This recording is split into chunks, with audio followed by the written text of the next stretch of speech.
আসসালামু আলাইকুম। অ্যাটম কমিউনিকেশনে আপনাদেরকে স্বাগতম।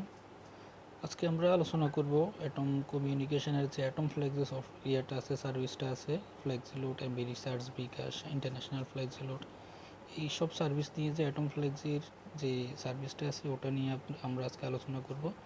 তো আমরা আমাদের অ্যাপসটার নাম দিয়েছি অ্যাটম স্মার্ট। অ্যাপসটা আপনি প্লে স্টোরে পাবেন। প্লে স্টোরে গিয়ে আপনি জাস্ট সার্চের এখানে এসে অ্যাটম স্মার্ট লিখে সার্চ দিলে সফটওয়্যারটা পেয়ে যাবেন। যে অ্যাটম স্মার্ট এটা প্রথমে আপনি ইনস্টল করে নেবেন। ইনস্টল করার পর এটা ওপেন করবেন।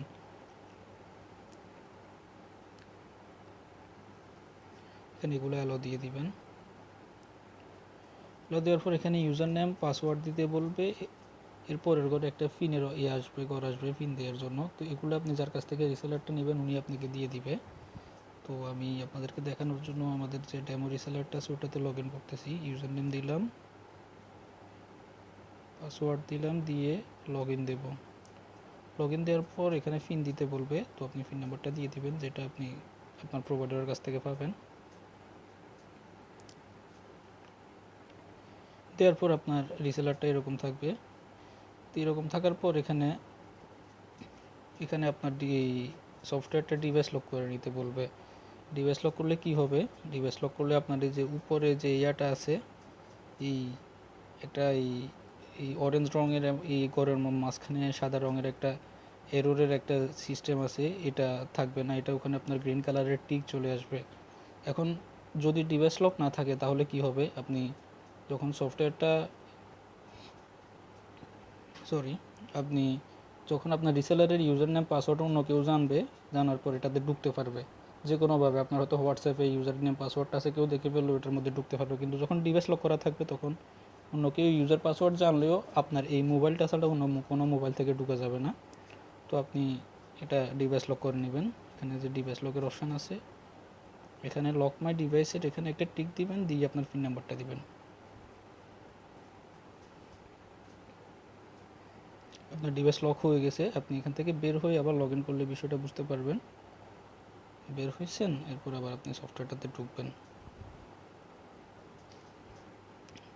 প্রত্যেকবার সফটওয়্যারে ঢোকার সময় পিন নাম্বার দিতে বলবে, পিন নাম্বারটা দিবেন।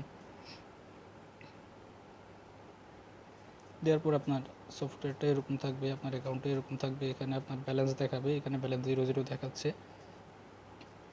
ফ্লেক্সিলোড আছে বাংলাদেশ, ফ্লেক্সিলোড, বিকাশ, ডিবিবিএল, রকেট যেটা, এরপর নগদ আছে, এরপর প্যাকেজ আছে। তো আপনি ফ্লেক্সিলোড পাঠানোর জন্য কি করবেন? এই যে যদি বাংলাদেশে ফ্লেক্সিলোড পাঠান তাহলে আপনি বাংলাদেশের যে পতাকা যেটা দিয়ে আছে এটার মধ্যে ঢুকবেন। ঢুকে এখানে নাম্বার দিবেন, নাম্বার দিয়ে অ্যামাউন্ট দিবেন, অ্যামাউন্ট দিয়ে কন্টিনিউ দিবেন।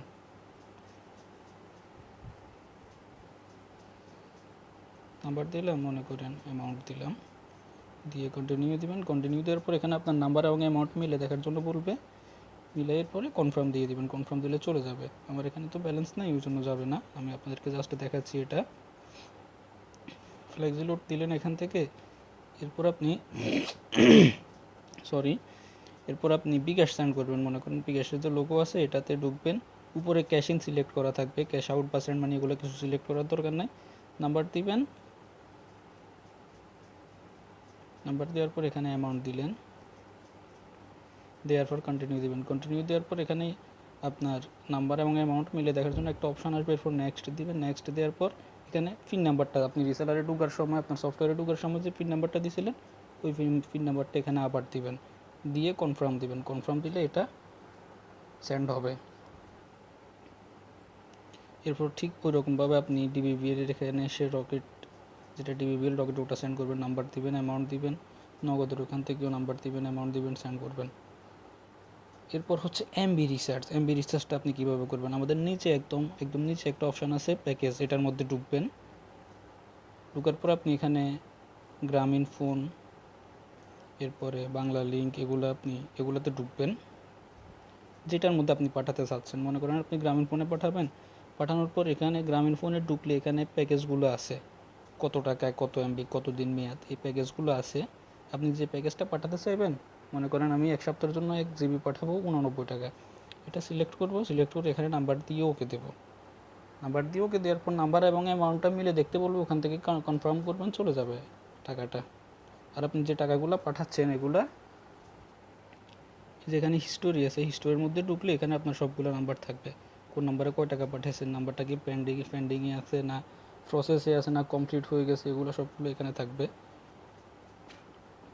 আরেকটা জিনিস হচ্ছে international flexi, India, Pakistan, Nepal, Sri Lanka, Afghanistan এগুলোতে কীভাবে পাঠাবেন, এগুলোর জন্য মাঝখানে যে FlexiLoad অপশন আছে এটাতে ঢুকবেন। এটাতে ঢুকার পর এখানে ইন্ডিয়া, পাকিস্তান, নেপাল, শ্রীলঙ্কা এই অপশানগুলো পাবেন আপনি, এগুলোর মধ্যে ঢুকবেন। মনে করেন আপনি ইন্ডিয়াতে টাকা পাঠাবেন, ইন্ডিয়াতে ঢুকবেন। FlexiLoad-এ এসে এই যে এখানে সব দেশের পতাকাগুলো দেখা যাবে, ইন্ডিয়াতে ঢুকবেন। ঢুকার পর আপনি যে অপারেটরে পাঠাবেন ওই অপারেটরটা সিলেক্ট করবেন। মনে করেন আপনি এয়ারটেলে পাঠাচ্ছেন, এয়ারটেলটা সিলেক্ট করবেন। সিলেক্ট করার পর এখানে যে অ্যামাউন্টগুলো আছে আপনি শুধুমাত্র ওই অ্যামাউন্টগুলো পাঠাবেন। কাস্টমে গিয়ে যদি নিজের ইচ্ছে মতো অ্যামাউন্ট দেন ওই টাকাটা কমপ্লিট হওয়ার সম্ভাবনা খুব কম থাকে। ওই জন্য আপনি এখানে যে ইয়েগুলো আছে, অ্যামাউন্টগুলো আছে এগুলো যে কোনো একটা সিলেক্ট করে যেটা পাঠানোর দরকার ওটা সিলেক্ট করে ওখানে নাম্বার দিয়ে দিবেন। নাম্বার দিয়ে ওকে দিয়ে পরে এই কন্টিনিউ দিয়ে দিবেন, চলে যাবে। এভাবে আপনি ইন্টারন্যাশনাল ফ্ল্যাক্সি পাঠাতে পারবেন। তো আমরা দেখলাম কীভাবে FlexiLoad পাঠাবেন, এমবি রিসার্চ করবেন, ইন্টারন্যাশনাল ফ্ল্যাক্সি পাঠাবেন, এরপরে হচ্ছে আপনার বিকাশ, রকেট, নগদ এগুলো পাঠাবেন। তো এখন আমরা দেখব কীভাবে আপনি রিসেলার বানাবেন। আপনি এগুলো তো নিজে সেল করতেছেন, আপনি কোনো অন্য কারো কাছে রিসেলার সেল করবেন, উনি আপনার মতো এরকম সফটওয়্যার ইনস্টল করে ওনার মোবাইলে উনি ওনার মতো করে ওনার কাস্টমারদের কাছে FlexiLoad, বিকাশ এগুলো সেন্ড করবে। তো ওই ক্ষেত্রে আপনি রিসেলার বানাতে হলে এখানে দেখেন অ্যাড রিসেলার একটা অপশান আছে, ওটার মধ্যে ঢুকবেন। অ্যাড রিসেলারে ঢুকে আপনি এখানে ইউজার নেমের এখানে ইউজার দিবেন। আমি একটা ইউজার নেম দিলাম, আপনি যে কাস্টমারকে দেবেন ওই কাস্টমারের নামটা দিবেন বা ওটার সাথে অন্য কিছু একটা লিখে দিবেন। দেওয়ার পর পাসওয়ার্ড দিবেন, পাসওয়ার্ড দিলাম। এরপর একটা পিন নাম্বার দিবেন, পিন নাম্বার দিয়ে পাশে যে ইয়াগুলো আছে পারমিশনের এখানে সবগুলোতে টিক দেওয়া থাকবে, যদি ইনকেস কোনোটাতে টিক দেওয়া না থাকে টিক দিয়ে দিবেন। দেওয়ার পরে যে অ্যাক্টিভের করা আছে এটাতে টিক দিয়ে দিবেন অবশ্যই, দিয়ে সাবমিট দিবেন। সাবমিট দেওয়ার পর দেখেন রিসেলার অ্যাডেড সাকসেসফুল, আপনার রিসেলারটা অ্যাড হয়ে গেছে। এখন আপনি মনে করেন এটা তো আপনার মেইন পেজ, আপনি এই যে রিসেলার্সের ইয়াটা আছে এটাতে ঢুকবেন। এটাতে ঢুকলে আপনার সবগুলো রিসেলার এখানে দেখাবে, আপনার যতগুলো রিসেলার আপনি ক্রিয়েট করবেন, অ্যাড করবেন সবগুলো এখানে দেখাবে। তো এখান থেকে আপনি মনে করেন অ্যাটম টেস্ট, আমরা এখন যে রিসেলারটা ক্রিয়েট করছি এই রিসেলারকে ব্যালেন্স দেব। তো ব্যালেন্স দেওয়ার জন্য রিসেলারেরটা এটার উপর আমরা টাচ করব, টাচ করে যে অ্যাড পেমেন্টে ঢুকবো। ঢুকার পর এখানে আমরা মনে করেন ওনাকে 1 লক্ষ টাকা অ্যাড দিচ্ছি, 1 লক্ষ টাকা দিলাম। দিয়ে এরপর এখানে ডিসক্রিপশানে যেটা খুশি আপনার ইচ্ছে মতো যেটা লিখার আপনি লিখে দিবেন, লিখে সাবমিট দিবেন। সাবমিট দেওয়ার পর আপনার পিন নাম্বারটা দিয়ে বলবে, এখানে পিন নাম্বারটা দিবেন, দিয়ে কনফার্ম দিবেন, ব্যালেন্সটা অ্যাড হয়ে যাবে। এই যে দেখেন অ্যাটম টেস্ট ব্যালেন্সে এখানে 1 লক্ষ টাকা দেখাচ্ছে। তো এইভাবে আপনি রিসেলার ব্যালেন্স অ্যাড দিতে পারবেন। তো আপনি মনে করেন রিসেলারে কত টাকা অ্যাড দিয়েছেন, কয় তারিখে কত টাকা অ্যাড দিয়েছেন এটা চেক করবেন। এটা চেক করার জন্য রিসেলারের উপরে টাচ করে যে পেমেন্ট হিস্টোরি আছে এটাতে ঢুকবেন। ঢুকলে আপনি এখানে কোন তারিখে কত টাকা ব্যালেন্স অ্যাড দিয়েছেন, ব্যালেন্স অ্যাড দেওয়ার পর ওনার কত টাকা ব্যালেন্স হয়েছে এগুলো দেখা যাবে এখানে। এরপর আপনি মনে করেন রিসেলারের ইউজার বা পাসওয়ার্ড বা পিন নাম্বার চেঞ্জ করতে চাইতেছেন, তো ওই ক্ষেত্রে আপনি রিসেলারের ইউজার নেমের উপর টাচ করে এডিট রিসেলারে ঢুকবেন। ঢোকার পর এখানে আপনি পাসওয়ার্ড এবং পিন নাম্বার নতুন করে দিয়ে সাবমিট দিবেন। সাবমিট দিলে এটা চেঞ্জ হয়ে যাবে, আপনি কাস্টমারকে নতুন করে ওটা দিয়ে দিবেন। তো এবার এটাই হচ্ছে মূলত ব্যবহারটা, আর এখানে ওরকম কিছু নেই।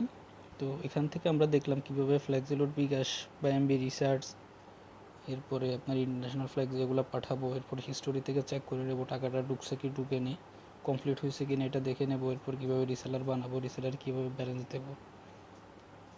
তো এই জিনিসগুলো হচ্ছে সিম্পল, এই মেইন বিষয়গুলো আর কি।